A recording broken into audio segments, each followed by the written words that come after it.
મિત્રો lecture 14 આલ્કોહોલનું oxidation. અત્યાર સુધી આપણે આલ્કોહોલની અંદર OH બંધ તૂટવાની પ્રક્રિયા અને RO બંધ તૂટવાની પ્રક્રિયા જોઈ. હવે આપણે જોઈશું આલ્કોહોલમાં OH બંધ તો તૂટે છે, સાથે સાથે કાર્બન હાઇડ્રોજન બોન્ડ પણ તૂટે છે.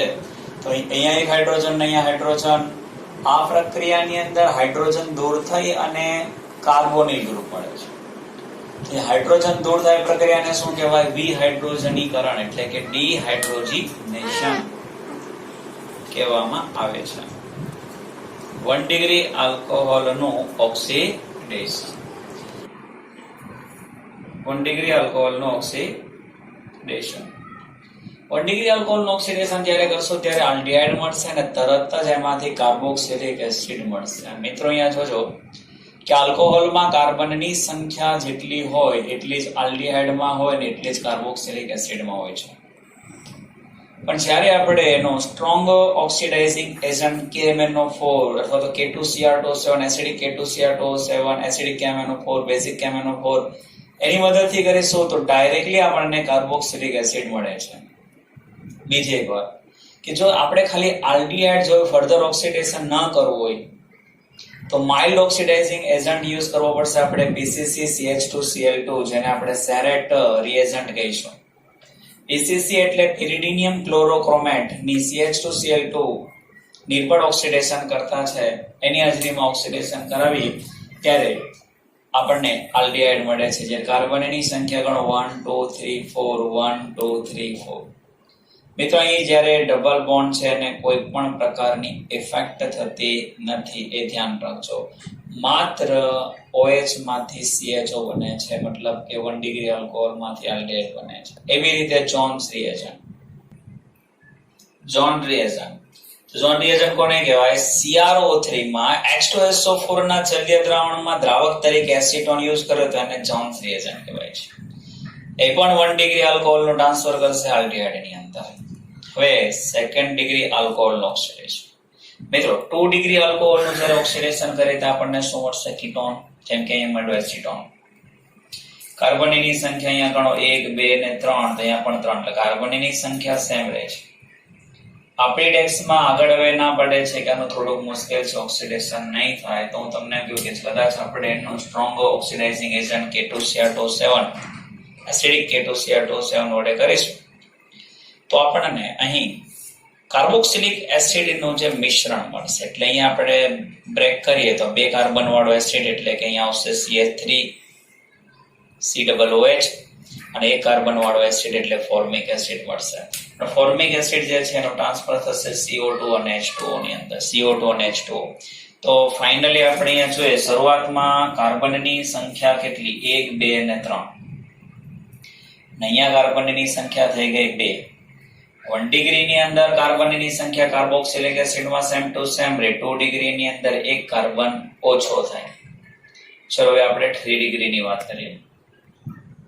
3 ડિગ્રી આલ્કોહોલનું ઓક્સિડેશન.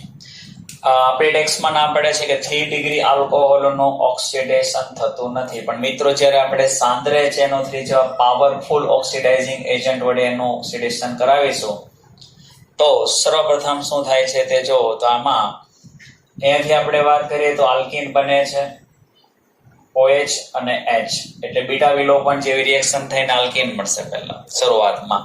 ત્યારબાદ જ્યારે આપણે એનું ઓક્સિડેશન થશે ત્યારે અહીંથી ઓક્સિડેશન થઈને આ જે CO2 તમારો જે છે CH2 ગ્રુપ એ દૂર થશે. એક CO2 એટલે કાર્બન, અહીંથી આપણે ઓક્સિજન ગણીએ તો એ જશે CO2, હાઇડ્રોજન છે એ પાણી તરીકે દૂર થાય અને ત્યાં ઓક્સિજન લાગી જશે.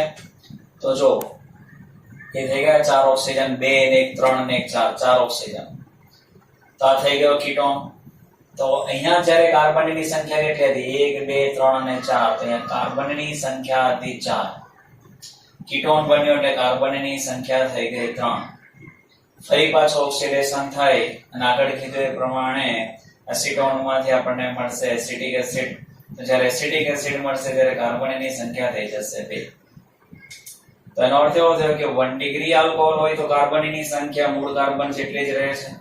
2 ડિગ્રી હોય છે ત્યારે કાર્બોક્સિલિક એસિડની અંદર કાર્બનની સંખ્યા 1 ઓછી થાય છે અને 3 ડિગ્રી હોય તો કાર્બનની સંખ્યા 2 ઓછી થાય છે. ક્લિયર?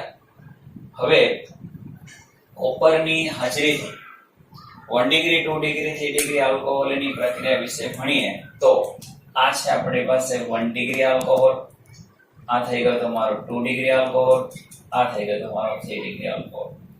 કોપર એટલે યાદ આપણે રાખશું 3 શબ્દ. કોપર એટલે તાપમાન 300 અંશ સેલ્સિયસ એટલે આપશે 573 કેલ્વિન તાપમાન. આ રિએક્શન ની અંદર શું થાય છે? હાઇડ્રોજન દૂર થાય છે. તો હાઇડ્રોજન દૂર થતું હોવાથી આ પ્રક્રિયાને આપણે શું કહીશું? આગળ કીધે પ્રમાણે ડિહાઇડ્રોજીકરણ, મતલબ એને કહેવાય ડિહાઇડ્રેશન. તો અહીંયાથી આપણે હાઇડ્રોજન રિલીઝ કરી નાખીએ, બરાબર છે? અહીંયાથી H, અહીંથી H, તો હું બની ગયો RCHO. સેમ એવું અહીંયાથી H અને અહીંયાથી H દૂર થશે તો બની ગયો કીટોન. આની અંદરથી પણ શું થાય છે? હાઇડ્રોજન દૂર થાય છે, ડિહાઇડ્રોજનીકરણ. પણ અહીંથી દૂર થઈ શકશે નહીં કારણ કે આ કાર્બન પર હાઇડ્રોજન નથી. તો એ હાઇડ્રોજન નથી તો મીનિંગ કે અહીંથી H ને અહીંથી H એ રીતે દૂર થશે નહીં. તો આ છેલ્લી રિએક્શન ની અંદર -H2 નહીં થાય પરંતુ નિર્જલીકરણની રિએક્શન થશે એટલે કે -H2O થશે. એટલે આલ્ફા ઉપરથી OH કાઢીશું અને આપણે બીટા ઉપરથી H કાઢીશું તો આલ્ફા અને બીટા વચ્ચે ડબલ બોન્ડ આવી જશે. તો આ રીતે આપણને આલ્કીન મળશે. CH3 નો CH3 C ઉપર CH3 અને અહીંયા C ડબલ બોન્ડ CH2 થઈ ગયો આલ્કીન. તો 1 ડિગ્રી માંથી આલ્ડીહાઇડ, 2 ડિગ્રી માંથી કીટોન, પણ 3 ડિગ્રી જે છે એમાંથી આપણને શું મળશે? આલ્કીન. જેમાં ઉપર અહીંયા બતાવ્યું પ્રમાણે પહેલા નિર્જલીકરણ થશે, ફર્ધર પછી ઓક્સિડેશન થી તમે આ રીતે બનાવી શકો છો.